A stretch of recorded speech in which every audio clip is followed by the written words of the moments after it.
Prix du pétrole, les perspectives pour cet été en bourse.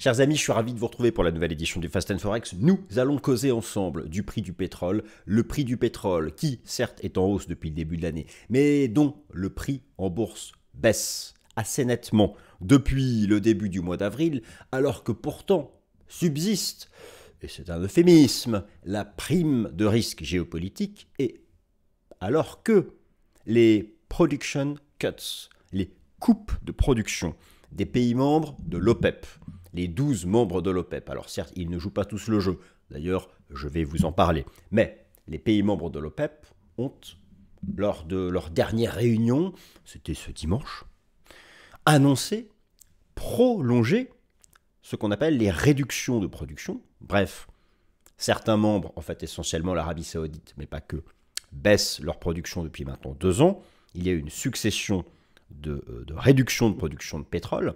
Et globalement, depuis 2 ans, la production de pétrole de l'OPEP est passée de 29 millions de barils jour à 27 millions de barils jour. Donc, la prime de risque géopolitique, on va parler clairement les guerres, les réductions de production des pays membres de l'OPEP, et à chaque fois que se présente le mois de juin, la presse financière, Bloomberg et compagnie, écrit des articles sur la US driving season.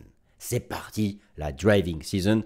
Aux States, ça conduit à mort, ça consomme du fuel, ça consomme du gasoil, ça consomme de l'essence pour parcourir les grandes et belles autoroutes, qui ne sont pas tout le temps belles d'ailleurs, des États-Unis d'Amérique, cela se traduisant par une augmentation de la consommation. Et donc, voilà, les perspectives du prix du pétrole pour cet été en bourse sont-elles forcément haussières? Eh bien non, elles ne sont pas forcément haussières. On ne peut pas simplement produire un papier en disant c'est la US driving season, ça va s'envoler. Il s'agira d'un facteur qui va agir à la hausse sur le prix du pétrole, mais il y a énormément d'autres déterminants. Et donc dans cette vidéo, je vous propose de refaire un récap. Cette fois-ci, j'ai synthétisé sous la forme d'un tableau avec à chaque fois une illustration. Un tableau, un contenu, une illustration. Voilà, comme ça j'espère que ça vous plaît. Et n'oublions pas aussi le message de l'analyse technique des marchés financiers. Vous savez, imaginez que là, le prix du pétrole, qui est toujours autour des 80 $ le baril, pour prendre le brut US, le baril du brut texan, le WTI sur le Dimex. Imaginez où serait-il s'il n'y avait pas de conflit géopolitique, s'il n'y avait pas de guerre. Parce que là, conflit géopolitique, ça c'est le terme pour faire gentil. C'est un terme de presse. Et il y a des guerres. Où serait le baril de pétrole en bourse s'il n'y avait pas de guerre? Imaginez un monde en paix, complètement en paix. Et un monde où l'OPEP n'existerait pas. Et donc, il n'y aurait pas d'accord pour réduire la production. Sachant que l'OPEP, c'est 27 millions de barils jour. Retenez ça pour toute la vidéo. Je sais, je l'ai déjà répété, mais je le répète parce que ça n'a pas changé. Et ça donne un cadre. Lorsque je dis 27 millions de barils jour, vous pouvez traduire en 27% de la production mondiale. Car globalement, la production mondiale de pétrole est autour de 103-104 millions de barils jour. Par exemple, l'OPEP, donc c'est 12 pays, c'est 27 millions de barils jour. L'Arabie Saoudite en fait elle seule autour des 9. Les States, les US, nos grands amis américains, vous savez, ceux qui ont débarqué en Normandie. Oui, ceux-là même, qui ont débarqué en juin 1944. Bon, c'est 21% de la production mondiale de pétrole, car 21 millions de barils jour. D'ailleurs, au final, les États-Unis plus le Canada, c'est équivalent à ce que fait l'OPEP. Ça doit vous mettre la puce à l'oreille. C'est qu'il n'y a pas que l'OPEP. On parle que de l'OPEP, l'Arabie Saoudite, la Russie. Heureusement que ce ne sont pas les seuls pays producteurs de pétrole. Et alors que eux réduisent, quand on ferme un robinet, on tourne dans le sens inverse des aiguilles d'une montre, et quand on l'ouvre, on le tourne dans le sens des aiguilles d'une montre. Et ben, aux États-Unis, au Canada, au Brésil, en Norvège, en Amérique latine, en Afrique, ça ouvre le robinet. Vous savez que la production de pétrole américaine, et sur son record historique. Voilà, j'ai assez balblaté sans montrer d'illustration, donc ce que je vous propose, c'est de passer au plan. Le plan s'affichera sous vos yeux, mais avant que le plan s'affiche, laissez-moi donc m'adresser au monteur et je lui demande d'ouvrir le théâtre. Ouvre, oui, le théâtre, ouvrez le rideau. Le rideau est ouvert, le programme s'affiche, une intro, un plan, 3 parties. 3 parties, état des lieux de la demande immédiate de pétrole et de l'inflation énergétique. Car oui, effectivement, autant les pays producteurs de l'OPEP, eux, c'est quasiment l'essentiel de leurs revenus. Me direz-vous, ça peut vous surprendre. Pourquoi baissent-ils leur production? Car moins de ventes, moins de revenus. Oui, mais moins de ventes, moins d'offres, un prix plus élevé. Certes, moins de revenus en volume, moins de production en volume, mais si le prix est plus élevé, parce qu'on peut produire beaucoup plus, mais si le prix chute, je vends plus en volume, mais comme le prix du baril chute, j'ai moins de revenus. C'est ça l'équilibre. Et d'ailleurs, s'il y a actuellement des dissensions au sein des membres de l'OPEP, typiquement, l'Iran ne cesse d'augmenter sa production. L'Irak, ça dépend. Les Émirats arabes unis, eux, veulent réaugmenter leur production. Bon, l'Arabie saoudite, ça ferme. Mais quand je dis ça ferme, attention, l'Arabie saoudite produisait il y a 2 ans 10 500 000 barils jour.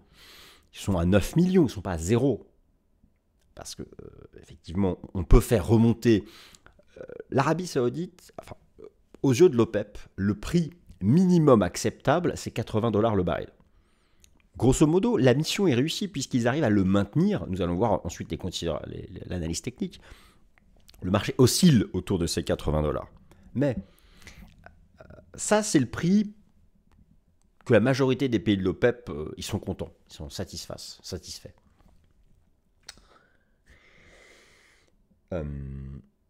L'Arabie saoudite, elle, vous savez qu'elle veut du 100 $.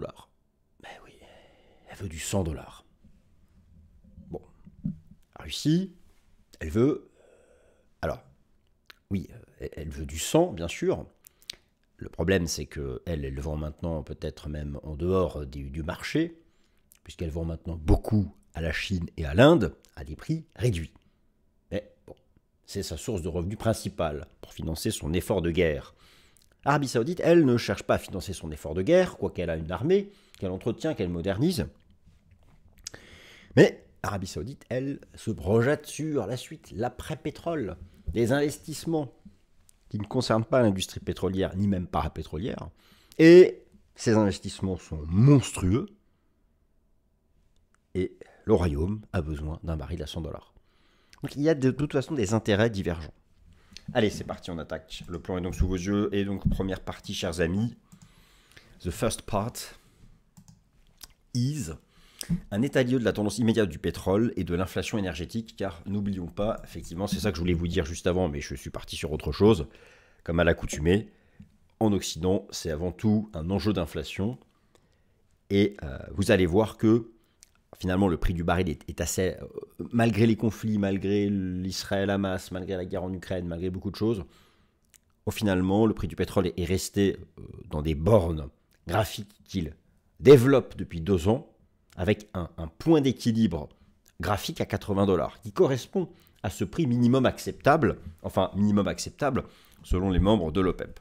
État des lieux de la tendance immédiate du pétrole, où en sommes-nous concrètement? Donc pour commencer, je vous montre, où en sommes-nous concrètement? Pour commencer, je vous montre, et je passe sur le bon écran, un graphique qui représente donc les bougies japonaises à gauche, ici en données hebdomadaires, du contrat futur pétrole WTI, donc du NYMEX, le brut américain, et à droite, les bougies japonaises en données journalières. Alors simplement, où en sommes-nous juste à court terme? L'année a commencé ici. Vous avez eu depuis janvier 2024 une première phase haussière du prix du pétrole. Donc alors, la big picture, hein. Là vous avez la chute liée à la crise sanitaire, vous vous en souvenez tous, le baril en négatif. Alors attention, hein, c'était pas le spot en négatif, c'était le contrat à terme de l'échéance de mai 2020, je ne sais plus si c'était mai 2020 ou juin 2020. Ensuite, vous avez eu 5 temps de hausse classique. Depuis, nous sommes dans une phase corrective qui a commencé par une structure graphique classique en double top, avec une ligne de coût ici à 93-95, dans le sillage, en tout cas quelques mois après le déclenchement de la guerre en Ukraine. Et depuis, nous sommes dans cette phase d'équilibre. Alors cette phase d'équilibre ayant été ponctuée de réduction de production des pays membres de l'OPEP, les fondamentaux, j'y viens, mais finalement, ces réductions de production, les OPEC cuts, qui ont été annoncées successives et qui maintenant représentent 2 millions de barils jour. Hein. Concrètement, la production de pétrole de l'OPEP, elle est passée de 29 millions de barils jour. Donc là, j'agrège les 12 membres, enfin c'est Bloomberg qui l'a fait, c'est pas moi, mais c'est un graphique qui agrège la production de pétrole des 12 membres de l'OPEP. Ils sont passés de 29 millions de barils jour à 27 millions de barils jour.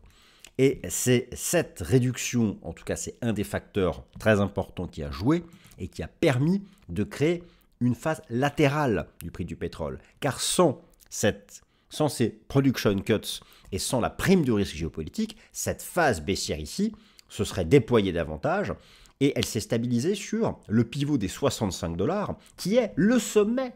Regardez, rappelez-vous, le sommet avant décembre 2019, janvier 2020 et ce virus, le Covid. Et la chute. Donc, vous voyez que depuis, le marché s'y stabilise. Là, vous avez de toute façon les bornes de long terme. Tout le monde a compris que c'était neutre entre 65 et 95. Méga bullish au-dessus des 95, mais ça, il faudrait un fait de type exceptionnel, un dérapage géopolitique, encore une fois. Je pèse mes mots, je choisis mes mots, pour ne pas dire de bêtises. Donc un dérapage géopolitique, ça peut vouloir dire plein de choses. Et par contre, sous 65, qu'est-ce qui pourrait mener le pétrole sous 65 ? Un accord de paix surprise, un truc de fou. Une politique monétaire de la Fed et de la BCE qui ne bouge pas ses taux encore pendant un an et qui casse la consommation. Vous allez voir que c'est en cours en Europe. Bon, en Occident en tout cas. Ok, donc, non mais revenons quand même au sujet. Donc, donc, depuis début avril, le prix du pétrole rebaisse, mais finalement, il continue d'évoluer dans cette structure latérale. Toujours donc dans l'état des lieux, performance annuelle 2024, donc d'une sélection de matières premières, mais je vous ai mis ici en rouge le pétrole brut US et le Brent de Sa Majesté britannique.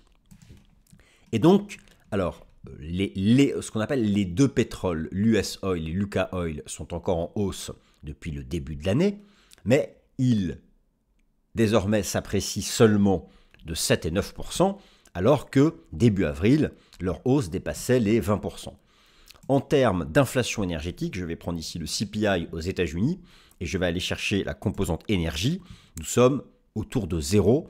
Et si vous prenez l'inflation énergétique, le prix du gasoil, donc les gasoils, tout type de gasoil, eh bien nous sommes à une inflation énergétique concrète, donc pour les consommateurs, les particuliers à la pompe, de 0. Donc au final, l'état des lieux, parce que le sujet de cette vidéo, c'est les perspectives de tendance pour le pétrole cet été, et donc naturellement du prix à la pompe.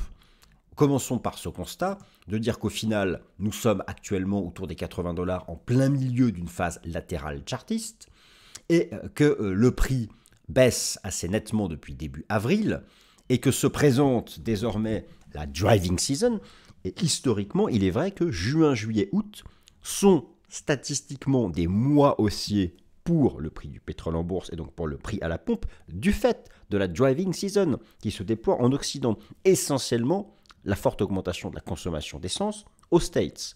Mais voilà, ça n'arrive pas chaque année. Y a-t-il maintenant donc des raisons fondamentales et techniques de croire que cela va se produire et de penser que la phase latérale que je viens de vous décrire, cet état des lieux, et donc une inflation énergétique revenue à 0, est-ce que cela peut repartir à la hausse cet été ou pas? Bon, c'est la question à laquelle on va essayer de répondre. Voilà pour l'état des lieux. Donc je continue. Les facteurs d'influence, maintenant je vous propose de passer en vue les facteurs d'influence haussiers et baissiers qui vont agir cet été et le bilan en termes de balance. Naturellement, le bilan en termes de balance, bon, qui l'emporte entre les facteurs haussiers ou les facteurs baissiers, je vais vous donner mon point de vue. Ensuite, chacun peut avoir le sien et je vous garantis que les avis sont actuellement hyper divergents. Donc j'ai essayé, je ne sais pas si c'est exhaustif ou pas, mais en tout cas, c'est une liste que je pense être assez complète et qui donc vous propose, je vais revenir sur le tableau, les facteurs haussiers qui peuvent se traduire par une forte hausse du prix du baril de pétrole cet été et en même temps des facteurs baissiers Naturellement, vous avez bien compris que tous ces facteurs agissent en permanence sur la tendance de fond, mais aussi sur la tendance court terme, et que si le prix du baril actuellement oscille autour des 80 $, malgré les guerres, malgré la réduction de production des pays de l'OPEP, c'est qu'il y a aussi des facteurs baissiers, tout aussi puissants finalement, mais qui sont moins mis en avant par les articles de presse financière, parce que c'est moins vendeur, parce que qu'est-ce qui est vendeur en fait en presse? Que ce soit de la presse financière, politique, économique, sociale, historique, tout ce que vous voulez. C'est la peur, le risque. Et donc foisonnent les articles annonçant l'explosion probable du prix du pétrole pour stresser le consommateur, stresser le vacancier, le Suisse, peut-être moins le Suisse. Bon, quoique c'est hyper cher là-bas, en même temps, les salaires sont beaucoup plus élevés. On va dire stresser le consommateur européen, stresser le consommateur US. Mais il y a aussi des facteurs baissiers. Donc voilà, ça me paraissait intéressant de refaire toute cette synthèse.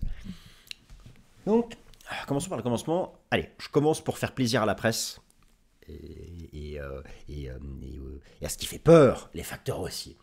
Premier facteur haussier, la prime de risque géopolitique est un facteur de tendance haussière de fond, on l'a tous compris. Alors, oui, alors les zones de guerre, factuellement, les zones de guerre représentent actuellement 30% de l'offre mondiale. Si vous ajoutez la production, je prends ici le dernier rapport mensuel de l'OPEP, si vous ajoutez la production donc de, rappelez-vous, 100 millions de barils jour, la production de la Russie, 9 millions de barils jour, et la production du Proche-Orient, alors attention, dans l'OPEP, vous avez 12 pays. Algérie, Congo, Guinée équatoriale, Gabon, Iran, Irak, Koweït, Libye, Nigeria, Arabie Saoudite, Émirats Arabes Unis, Venezuela. Nous sommes tous d'accord pour dire que le Venezuela, que la Guinée équatoriale, le Congo, l'Algérie ne sont pas au Proche-Orient. Donc, le Proche-Orient, l'OPEP, dans sa globalité, c'est 27 millions de barils jour. Le Proche-Orient, c'est 21 millions de barils jour. Vous ajoutez la Russie, 9 millions de barils jour. Et vous arrivez à les zones dites de guerre, parce que, oui, il n'y a pas tout le Proche-Orient qui est actuellement embrasé, mais c'est toujours, on se projette en termes de risque. Quelle est la part de la production mondiale qui est à risque, liée à la prime de risque géopolitique? Prime de risque, lorsqu'on dit prime de risque, prime, c'est ce qu'on ajoute. Une prime en tant que salarié, c'est ce que vous recevez. Une prime, c'est ce qu'on ajoute. Donc, quelle est la partie du prix du baril de pétrole, en termes de prix, qui est ajoutée du fait de ce qu'on imagine qui pourrait se passer en ce qui concerne l'offre de pétrole des zones de guerre? C'est ça. Non, parce que la Russie continue de produire, il y a la guerre entre la Russie et l'Ukraine, la Russie nous envoie encore 9 millions de barils jour à l'échelle du monde.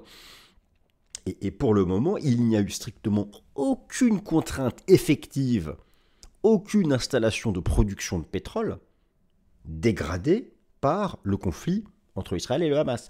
Ça aurait été complètement différent si une guerre ouverte avait éclaté entre Israël et l'Iran. Nous sommes d'accord. Mais ça n'a pas été le cas. Souhaitons que ça ne soit pas le cas. Donc, première chose, la prime de risque géopolitique, 30% de la mondiale. Facteur aussi, on est d'accord. Si ça part en sucette, permettez-moi l'expression, cet été, on a tous compris que ce sera bullish. Maintenant, l'autre facteur haussier majeur, les coupes de production des 12 pays membres de l'OPEP, qui représentent 27% de l'offre mondiale de pétrole, 41% avec les 10 pays dits associés à l'OPEP, et ces coupes de production, donc je vous remontre ici l'évolution de la production de pétrole des pays de l'OPEP qui, il y a 2 ans, étaient à 29 millions de barils jour, et qui, avec une succession de coupes de production, est maintenant tombé à 27 millions de barils jour. Lorsque vous réduisez l'offre d'une matière première à demande, toute chose égale par ailleurs, en ce qui concerne la demande, eh bien, j'aime beaucoup cette expression, toute chose égale par ailleurs. Si quelqu'un arrive à me la définir avec précision ou avec une définition qui soit claire pour tout le monde, j'applaudis. Forcément, l'impact est bullish sur le prix. Bullish pour haussier, boule, BU2L, du terme anglais. Voilà. Alors, dimanche dernier, les pays de l'OPEP ont annoncé que ces production cuts étaient prolongés jusqu'au jusqu'au 3e trimestre 2024. Donc là, fin septembre. Mais qu'ensuite, petit à petit, la production serait libérée pour retrouver son niveau d'avant fin 2025. Ça peut changer d'ici là. Il commence à craquer. Beaucoup de pays dans l'OPEP ont joué le jeu en baissant leur production. Ça a stabilisé le prix, mais ça ne l'a pas fait pumper à fond. Pumper pour pump pendant monter. C'est un terme qui nous vient de la crypto-monnaie. Mais ça l'a. Voilà, au final, certains ont moins de revenus. Et encore, je vais vous montrer qui a vraiment joué le jeu. Prenez l'OPEP. L'Arabie Saoudite qui était à 10 500 000 barils jour en 2022, elle est à 9. Ok. Prenez l'Irak, 4 millions. 4, mais regardez l'Iran. 2,5, 3,2. Ok. Prenez le Nigeria, 1,2, 1,4. Les Émirats Arabes Unis, eux, ont annoncé que là, ils arrêtaient de jouer le jeu, ils veulent réaugmenter leur production. Et ils veulent du revenu, des revenus. Et après, vous avez donc ici alors attention, l'OPEP, c'est 12 pays. Et là, vous avez les pays dits associés à l'OPEP. La Russie en fait partie, on parle d'OPEP+. La Russie a baissé sa production de 9,7 millions de barils à 9,2. Donc vous imaginez quand même qu'il y a eu, vous prenez les deux leaders, hein, c'est quand même énorme. Vous faites Arabie Saoudite plus Russie. Russie plus Arabie Saoudite, c'est 20 millions de barils jour, donc 20% de la production mondiale. Bon, et malgré ça, le baril, il s'est maintenu en trading range. Il ne s'est pas envolé comme ici à l'époque, en amont du déclenchement et juste après de la guerre en Ukraine.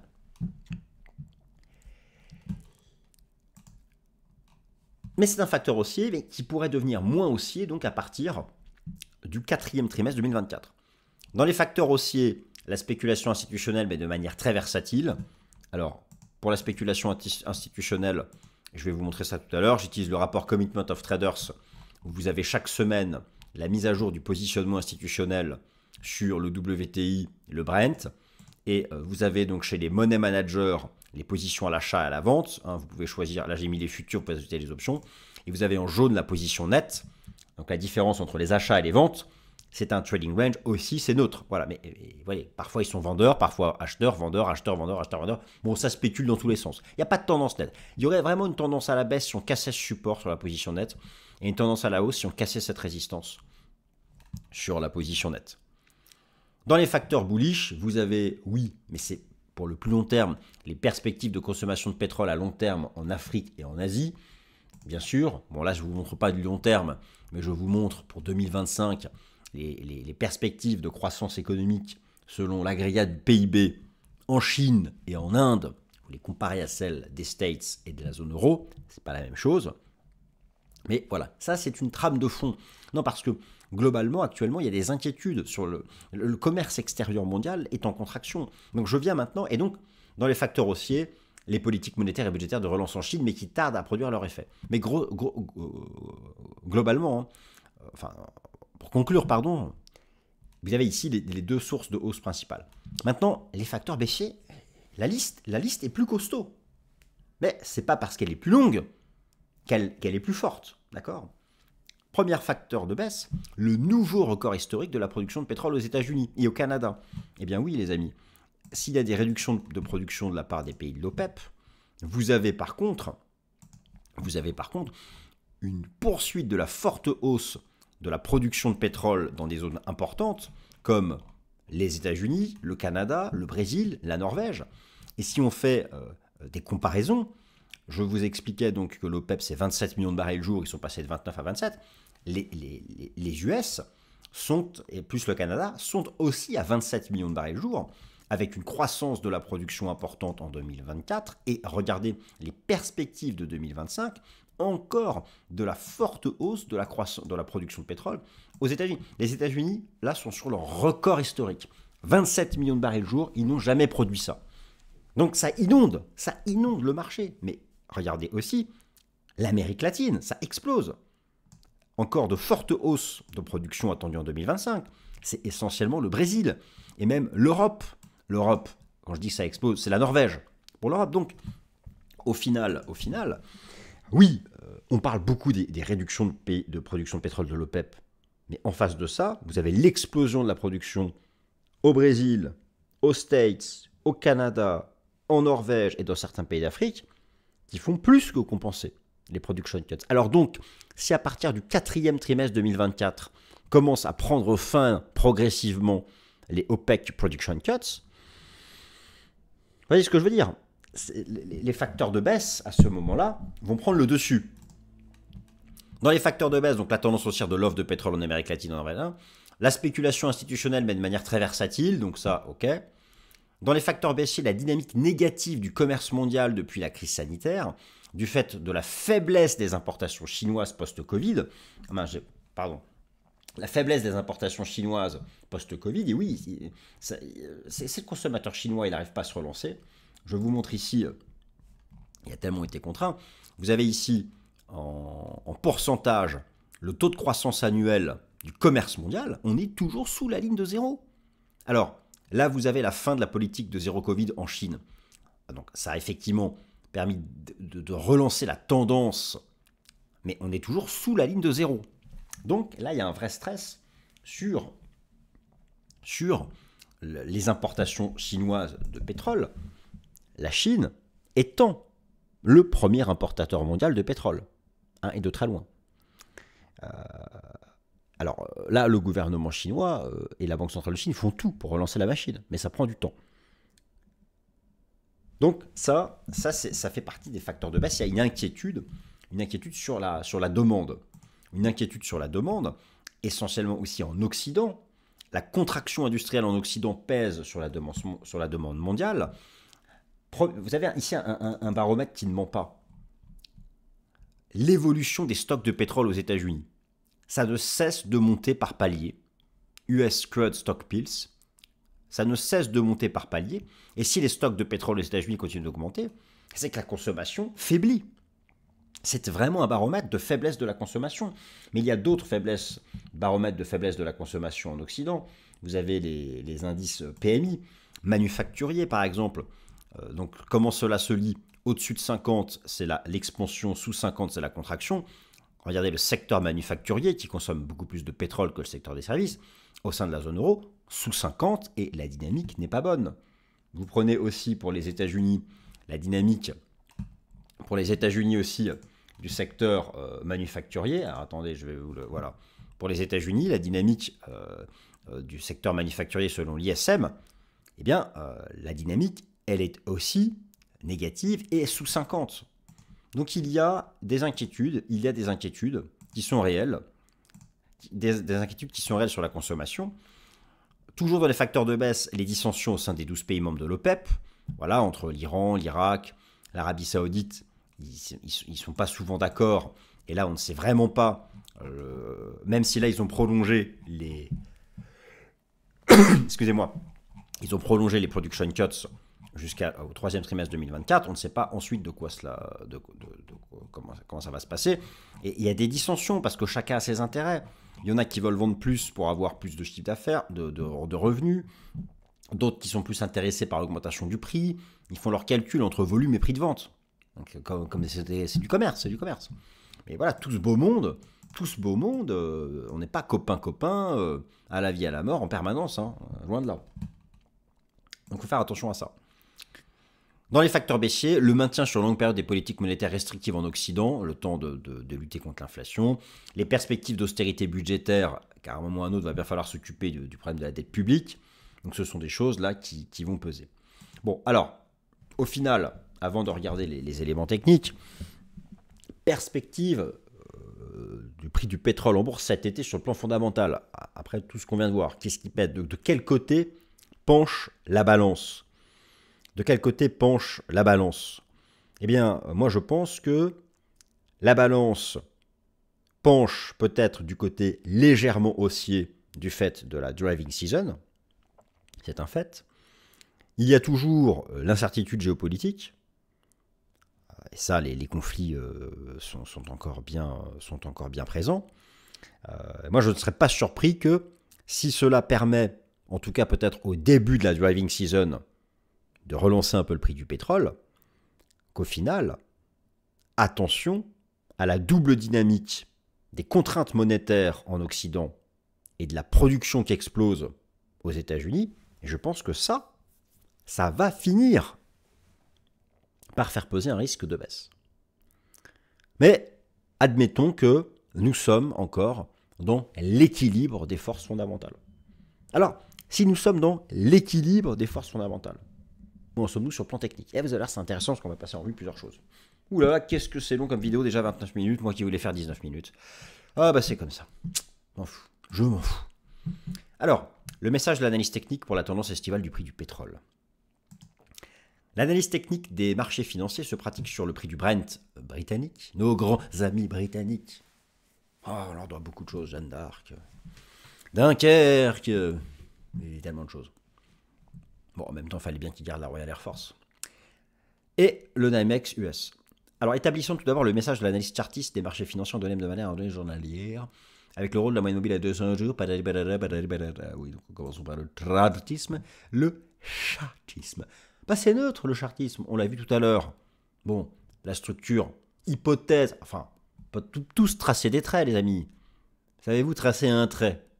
Nous avons tous, et toutes et tous, pour s'il y a des filles parmi nous, toutes, identifié une compression en triangle, dont la médiane est à 80 $, à peu de choses près, qui, oh miracle, 80 $, rappelez-vous, ça c'est de la politique. Les 80 $ qui ont été communiqués comme étant le prix jugé minimum acceptable par l'OPEP. En chartisme, nous avons aussi le rôle de la moyenne mobile à 200 jours, qui agit, on voit, un rôle pivot court terme, mais elle s'est mise à plat. Donc, voilà, neutre en chartisme en hebdo, en journalier, biais bearish sous les 80 $, sous la moyenne mobile à 200 jours, vous pouvez l'ajouter, moyenne mobile 5, et au-dessus, si on la redépasse, biais bullish. Ok, pour le chartisme, c'est pas plus complexe. Passons maintenant en revue le diagnostic du système Ishimoku en données mensuelles et hebdomadaires. Et là, vous allez voir, il y a des choses intéressantes si vous regardez l'Ishimoku, le système Ishimoku. Commençons par le monthly basis. Et là, le monthly basis, guys, be careful of this one.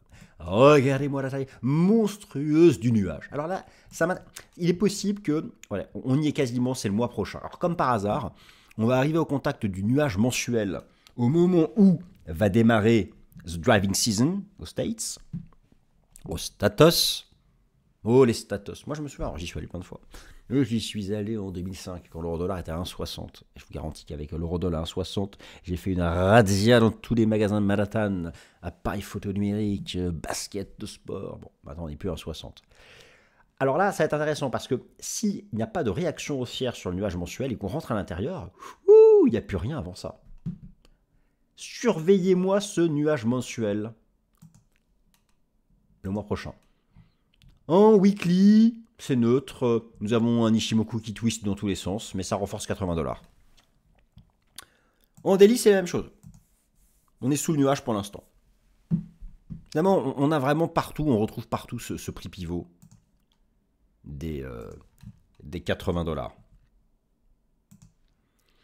Revenons au décompte baissier en vague d'Elliott que je vous propose depuis l'année 2022, où je pense toujours que nous sommes dans la construction de la vague B, ensuite le rapport Commitment of Traders, et enfin les enseignements de la term structure. Structure, right guys. Alors, pour moi, toujours pareil. 1, 2, 3, 4, 5, ABC. 1, 2, 3, 4, 5, ABC. Nous sommes dans la B, la B, la B, la B. Et nous sommes dans la vague B. Mais il y a incertitude sur la forme de cette vague B, qui peut être un triangle sous A, sous B, sous C, sous D, sous C, sous E, et boum. Ou peut-être qu'en fait, la vague B est déjà terminée ici, et que nous aurions fait la 1 de la C, la 2 de la C, et peut-être ici la 3 de la C, mais je n'y crois pas, cela me paraît trop baissier. Donc on est encore en train de faire la grande B, dans ce bordel. Et moi, je pense toujours qu'on aura une grande C. Mais plutôt en fin d'année. Bien sûr que tout ceci est invalidé si on sort par le haut de la pattern, ou en tout cas, si on dépasse... Non, parce qu'on peut faire A, B, une A, une B, et aller finir la sous-C de la grande B ici. Donc, ça tient la route tant qu'on est en fait sous les 93,50, qui reste quand même le pivot. Les institutionnels ne nous disent pas grand-chose parce qu'ils achètent les supports et vendent les résistances. Voilà, c'est au gré du vent. Et la term structure, toujours en backwardation. Mais ça c'est un peu pontifié. Bon, la terme structure toujours en backwardation, mais ça c'est un peu pontifié. Est-ce que cela laisse augurer un surplus d'offres ces prochains mois? Car dites-vous bien une chose, ça va être haussier cet été s'il y a plus de demandes que d'offres. Et ça va être baissier s'il y a plus d'offres que de demandes. Non mais c'est ça. On n'a parlé que de ça depuis le début. Hein. Production c'est l'offre, la consommation c'est la demande. Si l'offre égale la demande, le prix est flat. S'il y a un surplus d'offres, ça a baissé. Pour qu'il y ait un surplus d'offres, bah, c'est peut-être que c'est tout ce dont je vous ai parlé. Les production cuts de l'OPEP, la production aux States, etc., etc. Voilà les amis. Bon, au final, la seule chose qu'on retient, c'est qu'il y a un prix pivot technique à 80 $. Tout ça pour ça, me direz-vous. Mettez-moi un petit like quand même, au moins pour l'énergie que j'ai dépensée. Et puis, merci de m'avoir écouté. J'espère que vous avez passé un bon moment, que ça vous a appris des choses, des trucs, des machins. Et à très vite. Salut.